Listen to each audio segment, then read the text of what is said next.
जय संतोषी माता।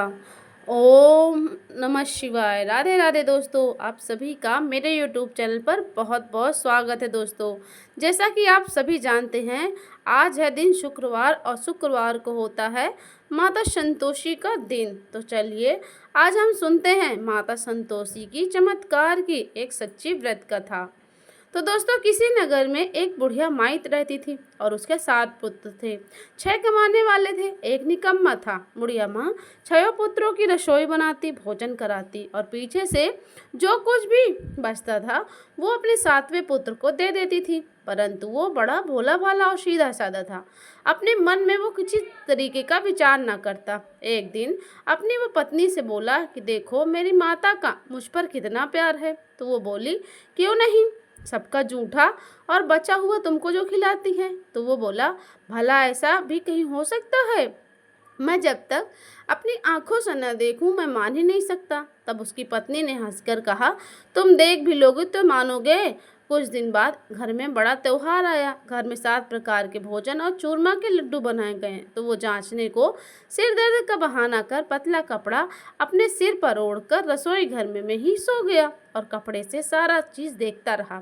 संतोषी माता की कथा के अनुसार 6 भाई भोजन करने आए। उसने देखा कि उसकी माता ने उन सभी के लिए सुंदर सुंदर आसन बिछाए, 7 प्रकार के भोजन परोसे और आग्रह करके उन्हें खिलाती गई।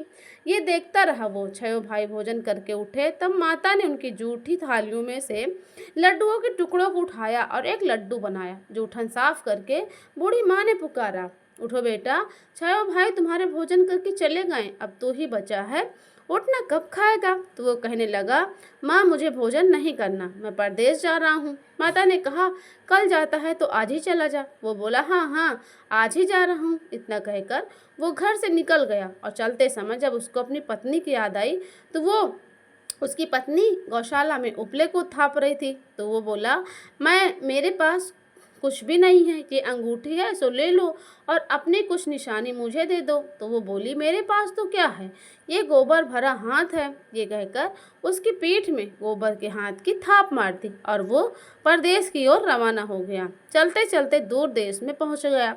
वहां पर एक साहूकार की दुकान थी। वहां जाकर कहने लगा कि भाई मुझे नौकरी पर रख लो। तब साहूकार की जरूरत थी, बोला रह जा। लड़के ने पूछा कि वेतन क्या दोगे? साहूकार ने कहा, काम देखकर तुम्हें दाम मिलेगा। साहूकार की नौकरी मिली तो वो सवेरे 7 बजे से रात तक नौकरी बजाने लगा। कुछ देर में ही उसे दुकान का सारा लेन देन, हिसाब किताब, ग्राहकों को माल बेचना, सारा काम करने लगा। साहूकार के 7-8 नौकर और भी थे, वो सब चक्कर खाने लगे। ये तो बहुत होशियार बन गया। सेठ ने भी उसका काम देखा और 3 महीने में भी उसे आधे मुनाफे का साझेदार बना लिया। वो 12 वर्ष में ही नामी सेठ बन गया और मालिक सारा कारोबार उस पर छोड़कर मालिक बाहर चला गया। संतोषी माता व्रत कथा के अनुसार जब बहू पर क्या बीतती है सो सुनो। सास ससुर उसे और अधिक दुख देने लगी। सारी गृहस्थी का काम करके उसे लकड़ी लेने जंगल में भेजते। इस बीच घर की रोटियों के आटे से जो भूसी निकलती थी उसी रोटी बनाकर रख दी जाती थी और फूटे नारियल के खोपरे में पानी। इस तरह दिन बीतते गए। एक दिन वो लकड़ी लेने जा रही थी कि रास्ते में उसे बहुत सी स्त्रियां संतोषी माता का व्रत करती दिखाई दी। वहां वो खड़ी होकर कथा सुनकर बोली, बहनों तुम किस देवता का व्रत करती हो और इसके करने से तुम्हें क्या फल मिलता है और इस व्रत के करने की विधि क्या है? यदि तुम अपने व्रत का विधान मुझे समझा कर कहोगी तो मैं तुम्हारा बड़ा एहसान मानूंगी। तब उनमें से एक महिला बोली, सुनो, ये संतोषी माता का व्रत है और संतोषी माता की कथा है। इसके करने से निर्धनता दरिद्रता का नाश होता है, लक्ष्मी आती है और हमारे मन की चिंताएं दूर होती है। घर में सुख होने से मन में को प्रसन्नता और शांति मिलती है। निपुत्रों को पुत्र मिलता है। अगर प्रीतम बाहर गया हो तो जल्दी आ जाता है और कंवारी कन्या को मनपसंद वर मिल जाता है। और राजद्वारे में बहुत दिनों से अगर आपका मुकदमा चलता हो तो वो भी खत्म हो जाता है। सब तरह से सुख शांति हो, घर में धन जमा हो तो पैसा जायदाद का लाभ हो, रोग दूर हो जाते हैं तथा और जो कुछ भी मन में कामना हो वो सब इस माता संतोषी की कृपा से पूरी हो जाता है। इसमें कोई संदेह नहीं है। तो वो पूछने लगी कि ये व्रत कैसे किया जाता है, ये भी बताओ तो बड़ी कृपा होगी। तब स्त्री कहने लगी, 1.25 का गुड़ चला ले लेना, इच्छा हो तो 5.25 का ले लेना, 11.25 रुपए का और अपनी सहूलियत के अनुसार ले लेना, बिना परेशानी श्रद्धा और प्रेम में जितना बन सके उतना कर लेना। 1.25 से 5.25 और इससे भी ज़्यादा भक्ति और शक्ति के अनुसार लेना। और हर शुक्रवार को निराहार रहकर माता संतोषी की कथा कहना और सुनना, इसके बीच कोई क्रम न टूटे, लगातार नियम पालन करना। तो सुनने वाला कोई न मिले तो घी का दीपक जलाकर उसके आगे जल के पात्र को रखकर कथा कहना, परंतु नियम न टूटे। जब तक कार्य सिद्ध न हो नियम पालन करना और कार्य सिद्ध होने जाने पर ही व्रत का उद्यापन करना। 3 मास में माता फल अवश्य कर देती हैं। यदि किसी के खोटे ग्रह भी हो तो माँ भी 1 वर्ष में उसे अवश्य कार्य को सिद्ध करती हैं। कार्य सिद्ध होने पर ही उद्यापन करना चाहिए, बीच में नहीं। उद्यापन में 2.5 सेर आटे का खाजा तथा इसी परिमाण में खीर और चने का साग करना चाहिए। 8 लड़कों को भोजन कराना, जहाँ तक मिले देवर जेठ भाई बंधु कुटुंब के लड़के को लेना, ना मिले तो रिश्तेदार और पड़ोसियों को लड़के को बुलाना, उन्हें भोजन कराना और अपनी यथाशक्ति अनुसार दक्षिणा देना। और माता का नियम पूरा करना, उस दिन घर में कोई खटाई या खट्टा चीज न खावे। यह सुनकर बुढ़िया की लड़के की बहू चल दी, रास्ते में लकड़ी की बोझ को बेच दिया और उन पैसों से गुड़ चना ले माता के व्रत की तैयारी कर आगे चलने लगी। तो उसे रास्ते में सामने मंदिर देखकर पूछने लगी कि यह मंदिर किसका है। तो सब कहने लगे कि ये माता संतोषी का मंदिर है। तो सुनकर माता जब मंदिर में जाकर माता के चरणों में लौटने लगी, दीन होकर विनती करने लगी, हे माँ, मैं निकट मूर्ख हूँ, व्रत के नियम कुछ नहीं जानती, मैं बहुत दुखी हूँ। हे माता जगत जननी, मेरा दुख दूर कर, मैं तेरी शरण में हूँ। दया माता को उस पर दया आ गई। तो एक शुक्रवार बीता कि तो दूसरे शुक्रवार को ही उसके पति का पत्र आ गया और तीसरे को उसका भेजा हुआ पैसा भी आ गया। ये देखकर उसकी जेठानियां मुंह सुकोड़ने लगी, इतने दिनों में पैसा इसमें क्या बढ़ाई है। लड़के ताने देने लगे कि काकी के पास तो अब पत्र आने लगा है, रुपया आने लगा है, अब तो काकी की खातिर बढ़ेगी, अब तो काकी बोलने से भी नहीं बोलेगी। बेचारी सरलता से कहती, भैया पत्र आवे रुपया आवे तो हम सब के लिए अच्छा है। ऐसा कहकर आंखों में आंसू भरकर संतोषी माता के मंदिर में आकर मातेश्वरी के चरणों में गिरकर वो रोने लगी। माँ, मैंने तुमसे न पैसा नहीं मांगा, मुझे पैसे से क्या काम, मुझे तो अपने सुहाग से काम है, मैं तो अपने स्वामी के दर्शन और सेवा मांगती हूँ। तब माता ने प्रसन्न होकर कहा कि जा बेटी, तेरा स्वामी आवेगा। ये सुनकर और वो खुशी से होकर बावली होकर अपने घर में काम करने लगी। तब संतोषी माता विचार करने लगी कि इस भोली पुत्री से मैंने कह तो दिया कि तेरा पति आवेगा, पर आवेगा कहाँ से, वो तो स्वप्न में भी इसे नहीं याद करता। उसे याद दिलाने के लिए मुझे तो जाना पड़ेगा। इस तरीके से माता बुढ़िया के सपने में जाकर प्रकट होकर कहने लगी कि साहूकार के बेटे सोता है या जागता है। तो वो बोला, माता सोता भी नहीं हूँ और जागता भी नहीं हूँ, बीच में हूँ, कहो क्या आज्ञा है।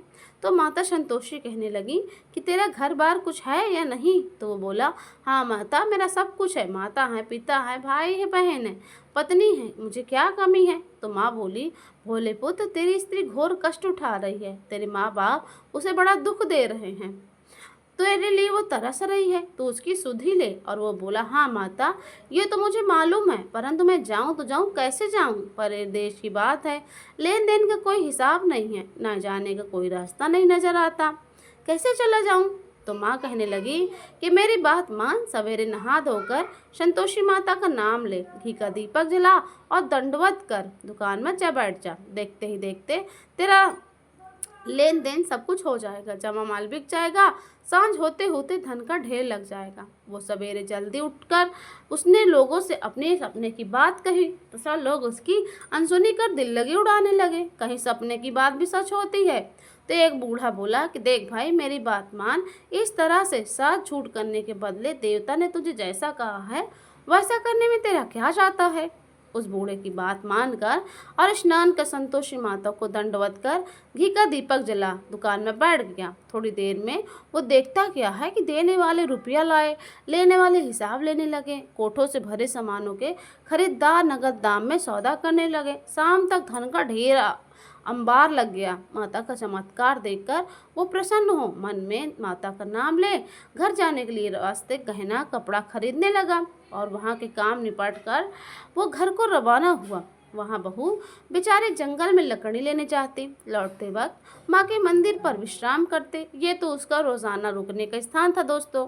धूल से धूल उड़ती देखकर वो माता से पूछती है कि हे माता, ये धूल कैसे उड़ रही है। तब माता कहती हैं, हे पुत्री, तेरा पति आ रहा है। अब तू ऐसा कर, लकड़ियों के 3 बोझ बना ले, एक नदी किनारे रख, दूसरा मेरे मंदिर पर और तीसरा अपने सिर पर। तेरे पति को लकड़ियों का गट्ठा देखकर मोह पैदा होगा तो वो वहाँ रुकेगा, नाश्ता पानी बना खाकर माँ से मिलने जाएगा। अब तू लकड़ियों का बोझ उठाकर घर जाना और बीच चौक में गट्ठा डालकर 3 आवाजें जोर से लगाना, लो सासू जी लकड़ी का गट्ठा लो, भूसी की रोटी दो और नारियल के खोपरे में पानी दो, आज कौन मेहमान आया है।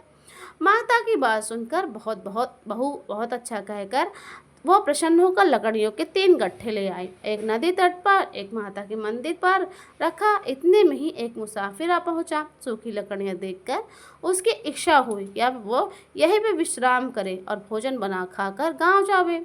इस प्रकार भोजन बना खाकर विश्राम कर वो गांव को गया, सबसे प्रेम से मिला। उसी समय बहू सिर पर लकड़ी का गट्ठा लिए आती है। लकड़ी का भारी बोझ आंगन में डालकर जोर से 3 आवाजें देती है, लो सासू जी लकड़ी का गट्ठा लो, भूसे की रोटी दो, नारियल के खोपरे में पानी दो, आज कौन सा मेहमान आया है।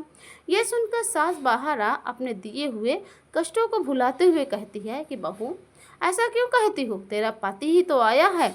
आ बैठ, मीठा भात खा, भोजन कर, कपड़े गहने पहन। इतने में आवाज़ सुनकर उसका पति बाहर आता है और अंगूठी देखकर व्याकुल हो अपनी माँ से पूछता है, माँ ये कौन है। तो उसकी माँ बोलती है, बेटा ये तेरी पत्नी है, आज 12 वर्ष हो गए जब से तू गया है, तब से सारे गांव में जानवर की तरह भटकती फिरती है, ना काम काज करती नहीं है, घर का और 4 समय आकर खा जाती है। अब तुझे देखकर भूसे की रोटी और नारियल के खोपरे में पानी मांगती है। वह लज्जित हो बोला, ठीक है माँ, मैंने तुम्हें भी देखा और इसे भी देखा, अब मुझे दूसरे घर की ताली दे दो, उसमें मैं रहूँगा। तब माँ बोली, ठीक है बेटा, तेरी जैसी मर्जी, कहकर ताली का गुच्छा पटक दिया। दूसरे ताली ने से लेकर दूसरे कमरे में जो तीसरी मंजिल के ऊपर था खोलकर उसने सारा सामान जमा दिया।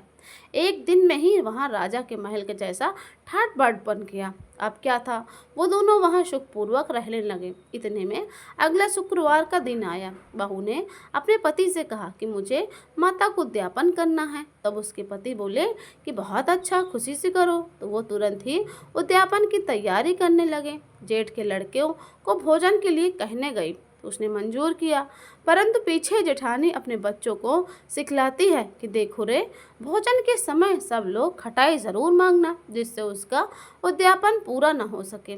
लड़के चीमने आए, खीर पेट भर खाई, परंतु याद आते ही कहने लगे कि हमें कुछ खटाई दे दो, खीर खाना हमें भाता नहीं है, देखकर अरुचि होती है। बहू कहने लगी, खटाई तो किसी को नहीं दी जाएगी, ये तो संतोषी माता का प्रसाद है। लड़के तुरंत उठ खड़े हुए और बोले, पैसा लाओ।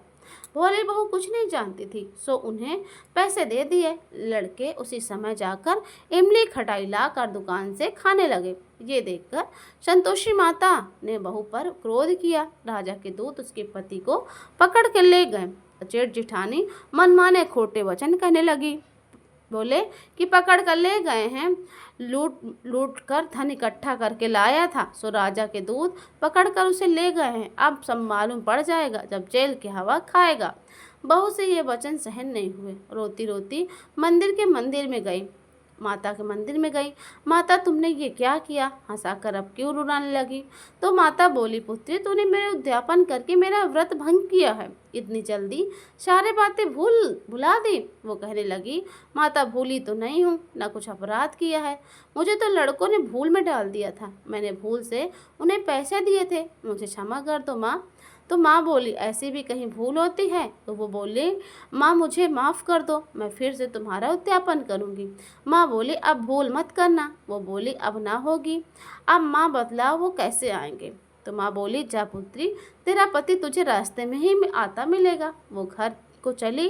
राह में उसका पति आता मिला। उसने पूछा, तुम कहाँ गए थे। तो वो बोला कि इतना धन कमाया था, उसका कर राजा ने मांगा था, वो भरने गया था।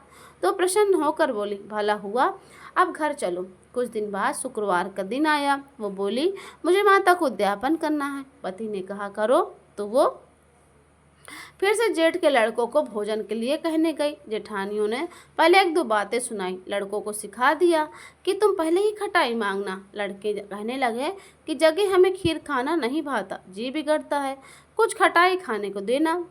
तो वो बोली, खटाई तो खाने को नहीं मिलेगी, आना हो तो आओ, वरना मत आओ। ब्राह्मणों के लड़के को लेकर आई और भोजन कराने लगी। यथाशक्ति अनुसार दक्षिणा की जगह एक एक फल उसने भेंट किया। इसे संतोषी माता बहुत प्रसन्न हुई। माता की कृपा होते ही उसे 9वें मास उसको चंद्रमा के समान पुत्र प्राप्त हुआ। पुत्र को लेकर प्रतिदिन माता के मंदिर में जाने लगी। माँ ने सोचा कि रोज आती है ये मेरे मंदिर, आज क्यों ना मैं ही इसके घर चलूं और इसका आसरा तो देखूं तो सही। तो माता ये विचार करके माता ने एक भयानक रूप बनाया। गुड़ और चने से सना मुख, ऊपर सूंड के समान होंठ, उस पर मक्खियां भिनभिना रही थी।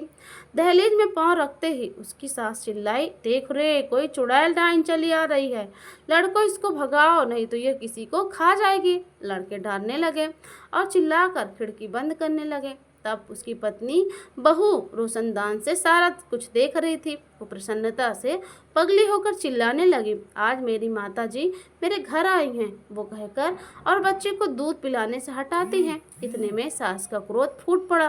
बोली, राण, इसे देखकर कैसे उतावली हुई है, जो बच्चे को पटक दिया। इतने में माँ के प्रताप से जहाँ देखो वही लड़के ही लड़के नजर आने लगे। तो वो बोली, माँ जी, मैं जिनका व्रत करती हूँ वो ही संतोषी माता हैं। इतना कहकर झट से घर के सारे किवाड़ खिड़की खोल देती है। सबने माता के चरण पकड़ लिए और विनती कर कहने लगे कि हे माता, हम बड़े मूर्ख हैं, हम बड़े अज्ञानी हैं, हम पापी हैं, अत्याचारी हैं, हमें तुम्हारे व्रत की विधि हमें नहीं जानते थे, तुम्हारा व्रत भंग करके हमने बहुत बड़ा अपराध किया। हे माता, आप हमारा अपराध क्षमा करें। इस प्रकार माता प्रसन्न हुई और माता संतोषी ने उन सबको क्षमा कर दिया। इस प्रकार संतोषी माते के जी फिर से सुखपूर्वक दोनों पति पत्नी और सब रहने लगे। तो ये थी संतोषी माता की संपूर्ण व्रत कथा। ये कथा आप सभी को कैसी लगी ज़रूर कमेंट बताइएगा। अगर अच्छी लगी हो तो लाइक कर दीजिएगा और कमेंट में जय संतोषी माँ की जय ज़रूर लिखिए। मिलते हैं आप सभी से अगली कहानी और अगली कथा में। तब तक के लिए आप सभी को ओम नमो भगवते वासुदेवाय। राधे राधे दोस्तों।